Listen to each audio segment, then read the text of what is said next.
연방준비제도가 4년 만에 기준금리를 인하하기로 결정했습니다. 퀸즈 전철 조작 소동을 벌인 용의자 2명을 경찰이 공개 수배하고 나섰습니다.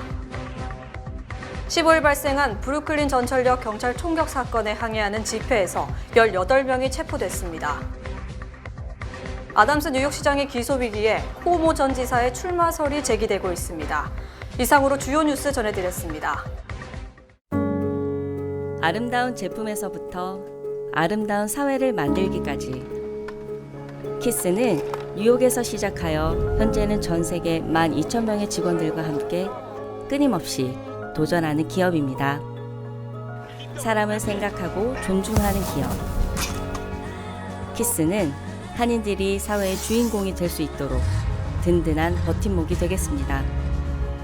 글로벌 뷰티 기업 키스. 뉴뱅크와 함께 꿈의 집을 마련하세요. 빠른 승인, 맞춤형 서비스, 전문가 상담, 지역 전문성, 경쟁력 있는 이자율. 뉴뱅크가 주택 소유를 쉽고 간단하게 모든 단계에서 도움을 드립니다. 지금 바로 가까운 뉴뱅크 지점을 방문해서 홈모기지 대출 상품에 대해 문의하세요. 뉴뱅크 제공입니다. 시청자 여러분 안녕하십니까? 9월 18일 수요일 TKC 뉴스데스크 첫 소식입니다. 연방준비제도가 4년 만에 기준금리를 인하하기로 결정하면서 이제 과연 미국이 경기 침체를 피할 수 있을지 시장에 관심이 쏠리고 있습니다.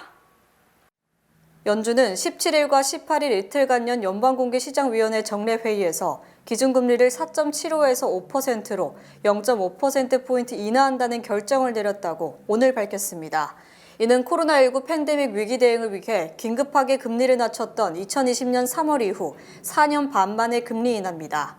연준은 팬데믹 부양책과 공급망 교란 등 충격 여파로 물가가 치솟자 이에 대응하기 위해 2020년 3월부터 지난해 7월까지 기준금리를 22년 만에 가장 높은 수준인 5.25에서 5.5%까지 높여 지금껏 유지해왔습니다.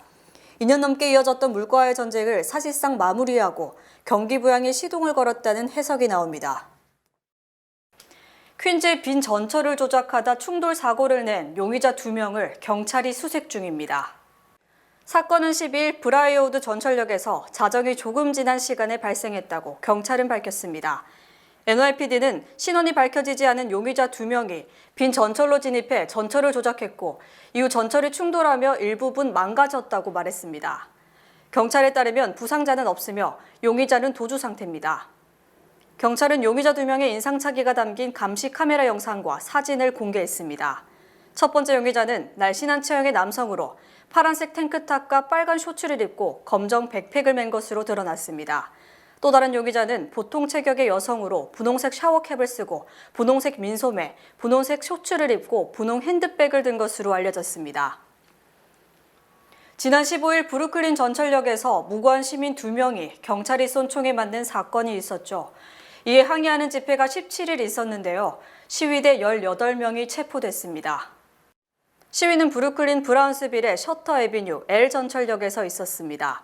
저소득층의 교통수단 무료 이용을 옹호하는 단체 스와이프 잇 포워드가 주도한 시위였습니다. 이들은 학대당한 돼지 사진을 든 활동가 사진을 소셜미디어에 게시하고 MTA 서비스 센터와 게지 표기 앞에서 전단지를 배포하는 방식으로 집회를 홍보했습니다. 이렇게 모인 시위대는 구호를 외치며 브라운스빌로 행진했습니다. 인근 주민 캐모라 핸디는 자신과 자신의 어린 아들의 안전이 걱정된다며 전에는 전철 타는 게 꺼려졌지만 지금은 그냥 아예 타고 싶지 않다. 차라리 버스를 타겠다고 말했습니다. NYPD는 18명의 시위대가 집회 도중 구금됐다고 밝혔습니다. 이 중 17명은 무질서한 행동으로 소환됐으며 다른 1명은 규제 약물 소지 혐의로 티켓을 발부받았습니다. 아담스 시장 행정부는 이번 시위에 대해 어떤 입장도 발표하지 않았습니다. 한편 아담스 시장은 나는 경찰관들이 보여준 훌륭한 대처를 칭찬하고 싶다. 무고한 시민이 총에 맞은 것은 그저 불행한 일이다 라고 말하며 NYPD의 대처를 칭찬한 바 있습니다. 15일 전철 무임승차 시도 중 경찰의 총에 맞은 데렐 마이클은 위중한 상태인 것으로 알려졌습니다. 경찰에 따르면 데렐 마이클은 1급 폭행미수, 서비스 절도, 2급 위협적 행위, 4급 범죄물품 소지 등의 혐의로 기소된 상태입니다. 에릭 아담스 뉴욕시장이 정치자금법 위반, 측근들의 비리 혐의로 정치 생명이 위태로운 가운데 앤드류 쿠오모 전 뉴욕주지사가 내년 뉴욕시장 선거 출마를 고려 중인 것으로 알려졌습니다.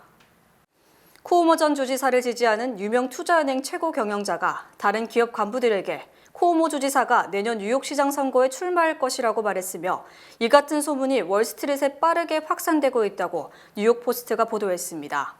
쿠오모 전 주지사의 출마설은 아담스 시장 본인이 정치자금법 위반 혐의로 연방검찰 수사를 받고 있는 것은 물론 부패 의혹이 제기된 최측근들이 압수수색을 받고 에드워드 카반 뉴욕시경국장이 전격 사퇴한 직후 나온 것입니다.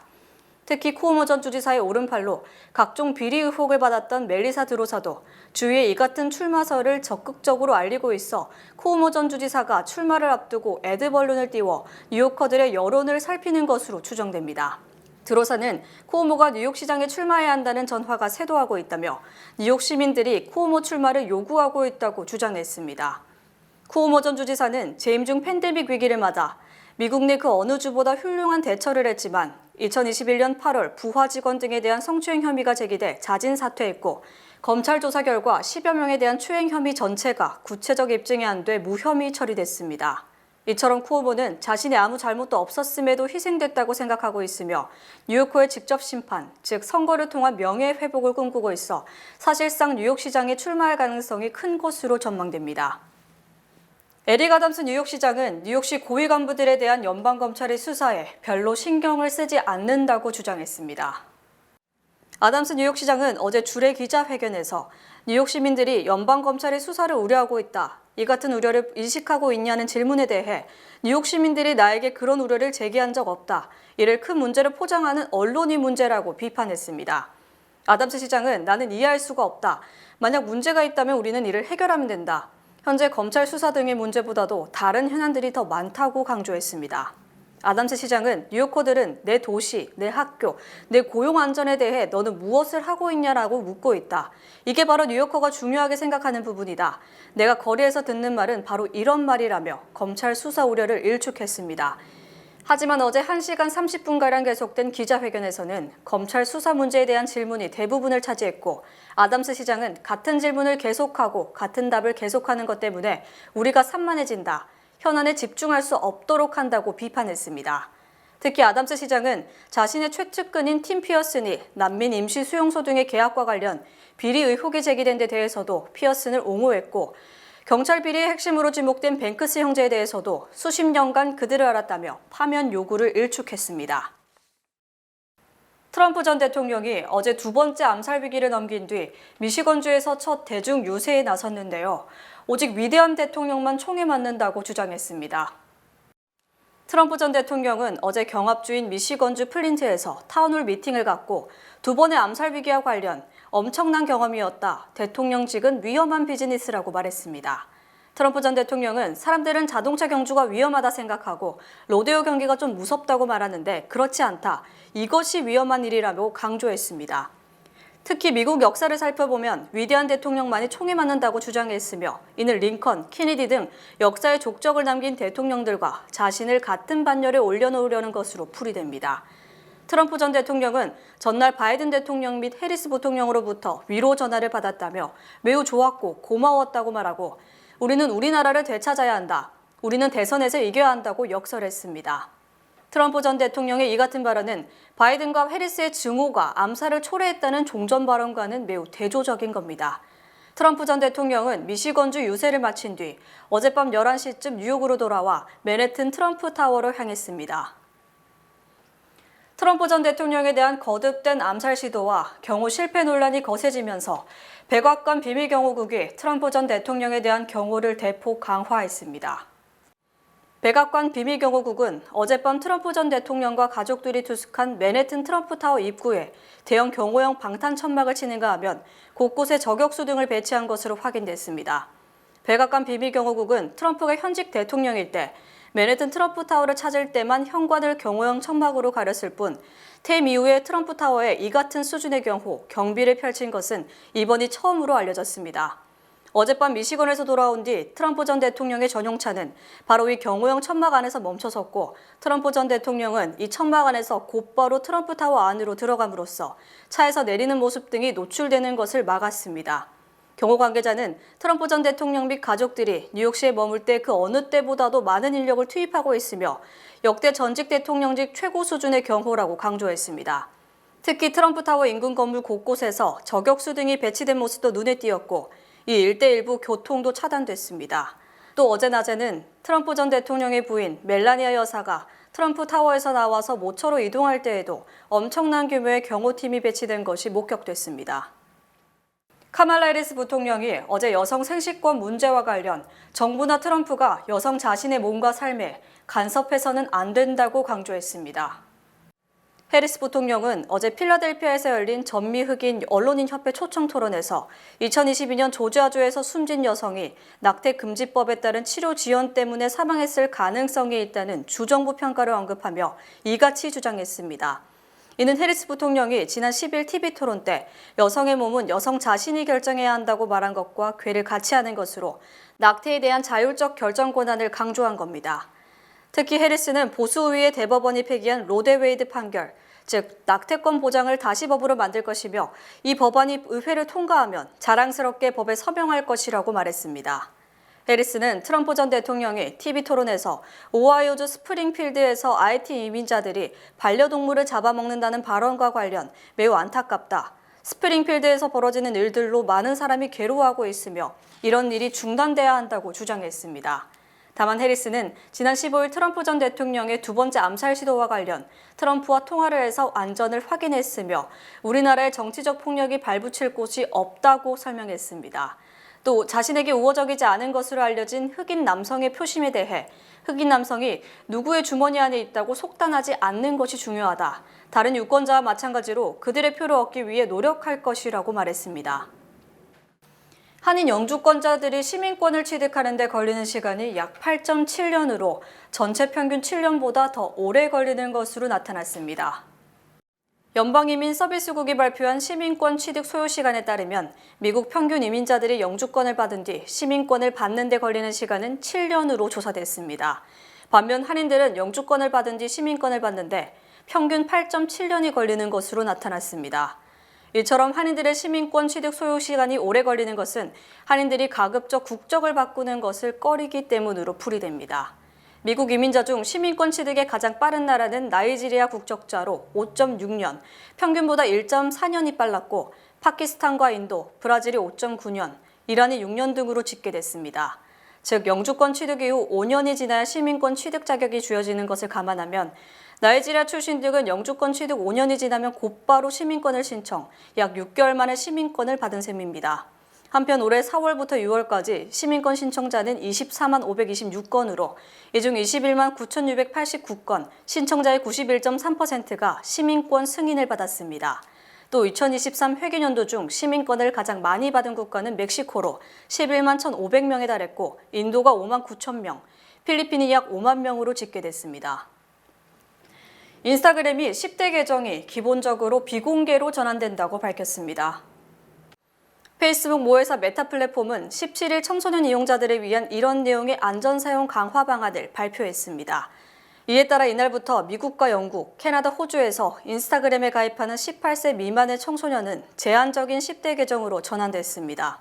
기존 계정에 있는 청소년은 앞으로 60일 이내에 10대 계정으로 이동하고 유럽연합의 10대는 올해 말 계정이 조정됩니다. 또 내년 1월부터는 나머지 다른 국가에서도 적용됩니다.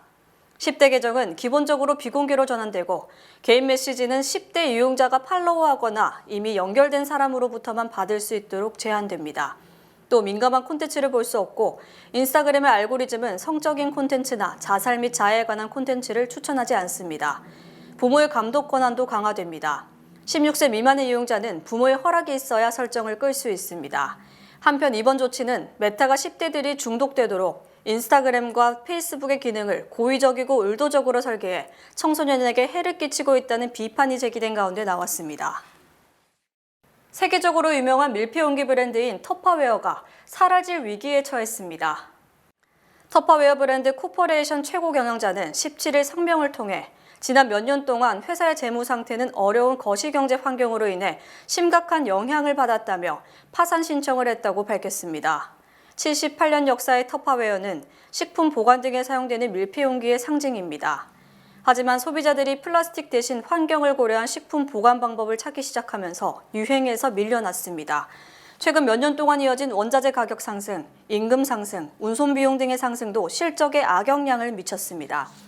터파웨어는 지난해 4월에도 사업을 중단할 수 있다며 파산 위험성을 언급한 바 있습니다. 올해 6월엔 사우스캐롤라이나주의 공장을 폐쇄해 148명이 해고되기도 했습니다. 다만 터파웨어는 법원에 챕터 11 파산 보호를 신청했습니다. 이는 상환 계획이 있는 파산 신청으로 터파웨어는 우선 구조조정을 통해 재정 문제 해결에 나설 것으로 보입니다. 부동산 가격 상승과 증시 강세로 2분기 가계 순자산이 사상 최대를 기록했으며 미국인들의 주머니 사정이 수십 년 만에 가장 나은 형편으로 조사됐습니다. 연준은 2분기 기준 가계의 순자산은 163조 8천억 달러로 3개월 만에 2조 8천억 달러 증가했으며 특히 팬데믹 이전의 최고치와 비교하면 5년도째 되지 않아 무려 47조 달러나 급증했다고 밝혔습니다. 이 기간 중 가계가 보유한 부동산 자산의 평가 가치는 1조 7,500만 달러, 주식 가치가 6,620억 달러 늘어나는 등 증가치 대부분이 부동산 및 주식 상승에 따른 것으로 조사됐습니다. 특히 가계 자산 중 즉각 사용이 가능한 이른바 순자산 비율은 2년 만에 최고치인 78.5%로 상승했고 GDP 대비 가계 부채 비율은 71%로 23년 만에 최저로 떨어졌습니다. 이는 신용카드 연체 등이 늘어나고 있는 상황과 대조적으로 미국 국민들이 2022년 3월부터 2023년 7월까지 금리가 무려 5.25%포인트 올랐음에도 이를 잘 견뎌내고 오히려 불을 더 축적했음을 의미합니다. 이에 대해 경제 전문가는 지금 미국 경제 쇠퇴 여부에 관심이 집중되고 있지만 현실은 미국 국민들이 그 어느 때보다 부유하고 순자산 보유액과 성장률이 전 세계 다른 경제를 압도적으로 능가하고 있다는 것이라고 평가했습니다. 하지만 미국 전체 자산의 25%는 상위 1%가 보유하고 있으며 자산의 80%는 인구의 20%가 보유한 것으로 조사되는 등 부자들의 독식이 가속화되고 있습니다. 미주 최대 한인은행에서 이제 아시아계를 대표하는 은행으로 도약하는 희망을 설계하는 전문가들의 은행, Bankers, Experts, Neighbors, 뱅크 오브 호프가 지원합니다. 주요 단신 전해드립니다. 이스라엘 정보기관이 대만에서 헤즈볼라로 수출되는 무선 호출기를 중간에 가로채 폭발 사고를 일으켰습니다. 특수신호를 주면 배터리가 가열돼 폭발되게 하는 프로그램을 설치, 일시에 이를 폭발시킨 겁니다. 이 사고로 레바논에서 10여 명이 숨지고 약 3,000명이 부상을 입는 대참사가 발생했습니다. 어제 새벽 3시쯤 웨체스터 카운티 한 병원 응급실에서 태어난 41세 남성이 앰뷸런스를 훔쳐 달아나 경찰과 30분 이상의 추격전 끝에 경찰차 2대를 들이받고 체포됐습니다. 뉴욕시 식당 중 2023 회계연도에 위생검사를 받은 비율은 66.4%로 10개 중 6.5개에 그쳤고 A등급은 86.9%로 전 회계연도의 90%에 미치지 못했습니다. 메트로폴리탄 교통공사가 시내버스에 카메라를 설치, 버스 전용 차선을 단속하는 프로그램을 대폭 확대, 20개 노선을 더 추가했으며 버스 전용 차선 침범은 물론 버스 정류장 불법 주차도 단속하기로 했습니다. 2022년 2월 러시아가 우크라이나를 침략한 이래 약 100만 명의 사람이 죽거나 다친 것으로 나타났습니다. 애플의 신제품 아이폰 16의 선 주문건이 3,700만 대로 13% 감소한 것으로 드러났습니다. 이는 인공지능 AI 기능이 탑재되지 않은 것이 원인으로 분석됩니다. CIDA가 오는 21일 오전 10시부터 세인트 존스 대학에서 특별한 미술대회 참가자와 수상자를 위한 행사를 엽니다. 뉴저지 램지 교육청은 저조한 성적 개선을 위해 교내 휴대전화 사용을 금지한다고 밝혔습니다. 초등학생은 휴대전화를 가방에, 중학생은 개인 사물함에, 고등학생은 따로 마련된 보관함에 둬야 됩니다. 날씨 전해드립니다. 목요일인 내일은 비 소식이 있겠습니다. 낮 최고 기온은 76도, 최저 기온은 64도입니다. 해 뜨는 시간은 6시 41분, 해 지는 시간은 6시 57분입니다. 이상으로 주간 날씨와 세계 날씨 전해드립니다.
이상으로 9월 18일 수요일 TKC 뉴스데스크 여기서 마치겠습니다. 시청해주신 여러분 고맙습니다.